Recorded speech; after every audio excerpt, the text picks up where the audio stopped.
Welcome everyone to another episode of Wildlife Photo Chat Edition. I'm back here again with Mukul Soman, and this is the photo we had on the last episode, but I am holding off because I wanted to get Mukul's response to this next photo. It's another photo of mine that I haven't shared anywhere, and I just kind of wanted to get his first response on the show here. So here we go. I'm going to pull this one up and let that sit there with him for just a moment. And I think maybe before I say anything about it, we'll give you a moment, Mukul, but then I'd just love to hear your thoughts and impressions on this image. Well, first of all, thank you for giving me the world premiere of this photograph. Yes. I feel special and elated, so thank you so much for that. Yes, you're welcome. Secondly, this is really cool that you are literally giving me two worlds. Yeah. Yeah, I'm soaking it in. It's got the classic Ray Hennessy touch to it, which I think makes it an image that if I see this, even if it is shot by anybody, I might actually think about, hey, is this a Ray photograph? So I think you've got that nailed. Thank you. That's not something that everybody can get to, where you have a remarkable and recognizable brand quality to your photograph. So that's brilliant, first of all. Thank you. Secondly, when I'm looking at this, you give me the perspective of actually being in their world. I feel like I'm in that world where, I'm in the water. And because majority of the frame is kind of taken up by the water, there's almost a sense of tension for me personally looking at it. I'd never learned to swim as a kid. I learned in my 37th year here in the US, because I grew up in southern India and did not grow up in a situation where I could go and learn swimming in a lake or river or anything like that. In fact, parents considered it too dangerous to do activities like that. So, I wouldn't blame them. It was. But anyways, so for me personally, like I'm just looking at it as a viewer, and this is a very personal thing I'm saying, there's a tension feeling to it. And then the other thing is that there's also an element of what lurks underneath the water for me. It's especially like, there's a rock in the middle and then what's beyond that kind of feel. And then all of that is eased when I look up, because there's this beautiful scene above that is kind of bringing me out of that. So, again, going back to the idea that different photographs can A, mean different things to different people, B, context and where it sits within a narrative could mean many, many different things, right? So taking all that into consideration, I only have perspective right now to looking at it as bam, a single image. And these are all feelings that I'm feeling as I'm looking at it. Now, from a color, light, composition standpoint, what I like about this shot is it's moving away from conventionalities. It is not framed in the conventional way. You are an artist and your job is to break rules. And you've done that successfully in a pleasing manner. Now, if I were to nitpick this image, Please do. thing I wish that was, there in it would be, I see a beautiful stage set for the bottom. I see a beautiful stage with the rocks and the bubbles and the depth where you cannot really see what is beyond. And I feel like I wanted something there, whether it is a crab or a starfish or I don't know, maybe a scallop or a clam or something to kind of. So I feel there are elements in this shot that is still interesting, but it would have anchored it even more and told me even more of a connective story with one more element. And that might actually change the perspective of the image altogether from a subject standpoint. It might even, the pelican might even become secondary. Like, what do pelicans eat? I don't know. Some kind of fish, all kinds of fish, I guess, right? So maybe if you had, I know this is like really going crazy nitpicky, but maybe if you had a couple of the food chain elements that are connected to the pelican in some sort of way, or maybe trash. Maybe if there was trash there, that too would tell a different story. So Correct. So it all again depends on context, but overall, I think what you've successfully done here is you've gone against instincts, you've gone against the norm, you've attempted to create something that is not the ordinary. And I think as photographers, a lot of times it doesn't matter whether our image is the shot that we are gonna absolutely love and keep and frame up. It doesn't matter, because it's like coming from a sketching, drawing, painting background first before stepping into photography. I make a lot of sketches. They don't end up anywhere. They're on behind. When I was in school, oh God, my math teacher, I hope she's not hearing this. My math book was mostly full of drawings. Yeah, I mean, nice. especially at the back page, I just have lots of sketches like that. And then when I went to art school too, I used to make lots of sketches. But that doesn't mean that is the painting or that is the portrait. But we have to keep making sketches so that when we get to a spot where one of them turns into a portrait or a painting or a charcoal sketch worthy of framing and putting up on our wall, we are prepared and ready. And I think the same applies to photographs. So from that standpoint, I think you've done everything that a nature photographer or a wildlife photographer should be doing in terms of giving us unique perspectives. And this is all just very new to me. Like, this is, literally week one of me using this setup and having any experience trying this split level thing and just really just trying to figure it out, and finding images along the way that I really do like aesthetically.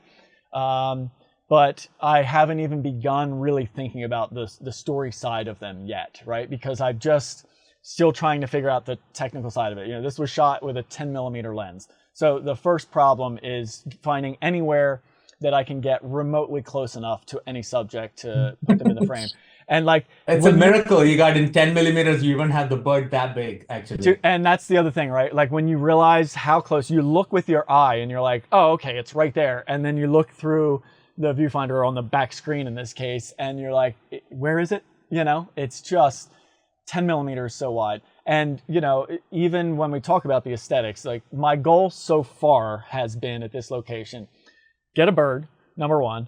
And then my second goal is show anything underwater, any kind of structure, rock, anything. Because if it's just blue water, it's still different, but it feels empty. Like that bottom half, like you said, or that bottom 2/3, which is how I've been composing most of them, feels so empty in a way that there needs to be something there, right? So, let alone even trying to find any kind of wildlife, right? I just haven't learned enough to figure out like where I might find some of that and start trying to put those pieces together. And then aesthetically on this one, I don't personally love the rocks pointing out up here. They don't bother me per se. I don't feel like they're a big distraction, but I just love the curve of the water. Like, that's one of the things in a lot of these photos that I've taken, even ones that haven't had a successful bird in it. Whenever I see this sort of smooth curve of water kind of angling through the frame, aesthetically, to me, to my senses, to my love of minimalism and my love of just like pleasing shapes, it's not something I get to play with in wildlife photos that much, is like these smooth curves, maybe there's like a handful of images with like grasses or something that I've played with, but most often I feel like it's branches, it's angles, it's rocks, it's all kind of harder, crunchier shapes. And so now all of a sudden, every time I get to see this smooth curve, I'm like, ooh, this is so nice. And it draws me in, but then there still is like, all right, well, you can't have a photo just based on the curve of the water. It needs to have all these other things. And then it's working. All of that, I think, is really working. What you mentioned. I do love the bubbles. I think that adds a sense of movement to it. Totally. But then the other thing that's been really challenging, Mukul, is figuring out placement. Like, I love placing things on corners of the frame as far as my subject, but you can't do that at 10mm. Like, they are so distorted. I mean, you can see already like how bent these trees are. That tree is straight. Trust me, folks. Like, that tree is not growing at almost a 45 degree angle. You're basically looking through a spherical barrel It distorted view is, at this and focal length, right? it's not, it is a rectilinear lens, which is why I bought it, because I didn't want a 10 millimeter with the round curved Oh, the fisheye look. round curve. Got it. Yeah, right. So this one is nice, but it's still, there's no getting around that stretching of elements on the Absolutely. edges of the frame, right? So Absolutely. I've been accepting of, I can put them in the top middle edge or the side middle, like that stretching is okay, but the corners just seem, so far at least, a little off limits for me because it just distorts my subject so much. So that's been another challenge with all of this, but I gotta say, man, it's just been so fun. And again, just like the last image of mine we talked about, Yeah. it's been a challenge on my culling side of things to not get too excited and remember the basics of what makes a good photo and not just love these because it was so different and it's so fun to do, because I've never been dunking my camera underwater on purpose to take a bird photo. Yeah, that's the singular takeaway here for viewers, in my opinion, is to take inspiration from the fact that you shared an image of a technique that you're clearly learning. And you mentioned it yourself that you just got this the first outing, and instead of getting stuck on perfectionism and start beating yourself to death with your overjudged qualities that you bring out looking at an image, you're actually being vulnerable and you're still going out there and trying things. You are at the frontier of your own craft because you are kind of searching blind and trying to make sense of it. And you're sharing that with me. First of all, I'm very thankful for that, and with an audience. Yes. And I think that part of what you're doing is fantastic. I actually have a suggestion. Let's try it. Yeah. If you could go crop into the image and frame it with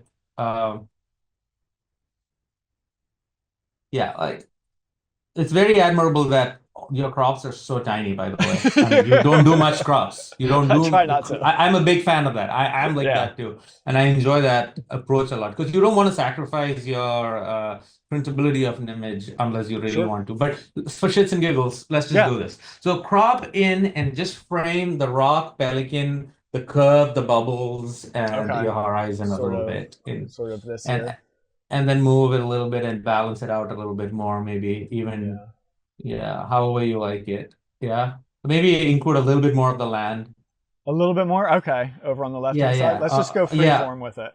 Yeah. Let me... whatever. Yeah, no. I mean, what I meant was that move the entire frame a little bit to the right side. Oh, okay. Keep your original and just like that. Yeah. Right about that. Now, for me, in terms of composition, the elements are clear. The rocks work even more for me now. Totally. I feel there is an anchor, and I feel that everything is now in harmony. I even am seeing a faraway pelican dot on the very right side, which I never even knew that was there before. And that's so funny. Also, the water hitting the dome and kind of distort. Yeah, it's so beautiful. It's like brush strokes. So this sort of now takes me to a different zone with this same image. And I know it's an extreme crop and all that, but I guess we were just trying to, see what happens. So I think it's important sometimes to see what happens. I love that you suggested this because Emily and I have been playing with what lens we're going to throw in the port when we go out, right? And we started with the 10 millimeter because we really wanted to show a lot of the underwater portion of it. And then one time we went out with the 24 millimeter, just saying, all right, let's try and get a little bit closer because 10 is just so tough with these birds. And we went out in the middle of the day, and what happened was we didn't realize, we thought the brighter light coming into the water would actually illuminate more underwater, but it had the opposite effect. I think it illuminated all the stuff in the water and you couldn't see in as well. You couldn't see under. And so I think my first impression was, I needed 10 millimeter. I needed that wide to show that much underwater. But I think the reality was, and we learned it with our third outing, was we need the lower light. the good quality light on top of the water actually allowed us to see underwater a little bit more. And so our next goal is to actually go out with the 24 and maybe even zoom in a little bit more. We have a 2470 that can go in there. And that would allow shots like this to be more out of camera, like composed this way and playing with the water a little bit different there.